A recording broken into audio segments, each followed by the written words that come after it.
Schapelle Corby was a 27-year-old Australian beauty school student who dreamed of being famous. Well, she got her wish, but there's certainly been none of the glamour she had in mind. Just a drug smuggling conviction and a 20-year prison sentence in a crowded, filthy Bali jail. Schapelle has become famous or infamous after more than 4 kilos of marijuana was found in her boogie board bag. Since then, all sorts of stories have surfaced about her personal life, allegations she was a prostitute, that she got pregnant in prison. But now she says she's setting the record straight with a book called Simply My Story. She enlisted the help of former Australian 60 Minutes producer Kathryn Bonella to help her write it. Kathryn met Schapelle on assignment, one of the first and only journalists to be granted a proper one-on-one interview with Schapelle in prison. The pair became firm friends, and Kathryn gave up her TV job, moved to Bali and spent almost a year writing this book.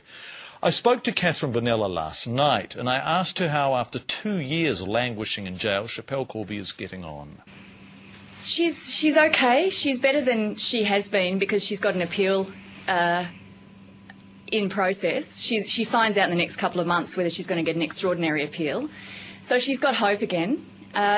Also, the book's really helped her a great deal. She's had people the last 2 years speaking on her behalf, and this is her chance to really have her say. And she's left nothing out, and it's given her strength. There's no doubt about that. The book ends with the phrase, the sentence, "I sound like a broken record, but I will keep saying it. I'm innocent, I'm innocent, I'm innocent." Do you believe she's innocent? I know she's innocent. I have absolutely no doubt in my mind Schapelle Corby is innocent. And why do you have no doubt? What is it that removes all doubt from your mind? Well, logically, in the beginning as a journalist, if you look at the facts and not all the crap that's been written, she fought hard to get any evidence she could. She fought hard for fingerprints, she fought hard for CCTV vision, she fought hard for X-ray scans of the bags, for baggage weights. And just looking logically at that, why would you do that if you were guilty? Because that would prove your guilt just as much as your innocence. And she got nothing. And then the motive, I mean, there's debate over whether it's worth more or less in Bali, but there's no debate over the fact it's not worth much more in Bali. So why would you risk the death sentence? Tell me about, in the course of the year in which you've been seeing Schapelle, how Schapelle's life has changed. In other words, this is now routine. This is her everyday existence, confined within this prison. Some days, you know, she struggles to get out of bed, and she doesn't want to see anyone, her family. You know, she says, please don't come the next few days. Other times, she's coping remarkably well. She's an amazing, amazing girl. She's got this way of being able to get rid of negative thoughts and put in positive thoughts, and there's no way, for example, that she would ever consider taking her life or harming herself. She always dresses well, she wears makeup, she looks great, and she does that for her family because, you know, they're behind her 100%. And she also has that strength because she knows she's innocent, and she really believes that she'll get out sooner rather than later. What's her relationship with the other prisoners? She doesn't trust anyone in there totally. There's not one person in there she trusts totally. Things are often stolen. She's got some friends in there. She's friendly with a few of the Bali Nine.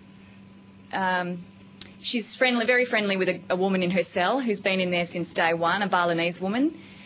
And but she says she goes back now after a visit to the girls' block and often just shuts down, and she can't talk to anyone. She just shuts down and loses herself. What's her day consist of? If you're in that cell, if you're in that prison, how do you spend your day? She has a visit probably once, sometimes twice a day. She lies in a little blow-up swimming pool that she's got, but it's often slashed by one of the girls or one of the guards. She listens to an iPod. She reads a lot. Over the last 12 months, she's been writing a lot for this book. But she gets terribly bored. I mean, there's not much. They live in, it's this disgusting little tiny pig pen that they live in. And by 4:30 every afternoon, she's locked in a tiny cage. So, you know, there's not much for her to do. She's not allowed to play tennis. There is a tennis court in the jail, which the men are allowed to use. She's not allowed to do exercise. I mean, there's a small little yard where she does skipping sometimes and sit-ups and so on, but really, she listens to her iPod, she reads books, and lies in a swimming pool, and that's about the extent of it, her life. Is she still attracting support and sympathy from Australia? She gets a huge amount of support mail from Australia and New Zealand, huge amount. You know, say I'm behind you. And just the other day I was talking to someone and she flew in from England and said she thought of Chappelle because her bag looked like it had been tampered with and made her shaky. And so I think a lot of Australians are still very certainly aware of her case and believe her. They're all putting locks on their bags. What about this appeal? To what extent is this Chappelle's last chance? If this appeal goes, she's doing the 20 years, is she? Pretty much. If this appeal fails, it's not even granted yet. It's got to be granted.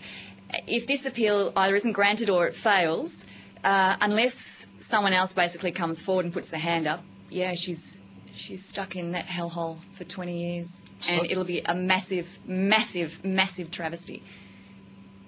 And also a terrible psychological blow on this young woman. She'll go down hard, and I don't know how she'll pick herself up because there isn't another appeal to cling to. Yeah, that would be very hard. But she's clinging to the hope that she'll get justice finally.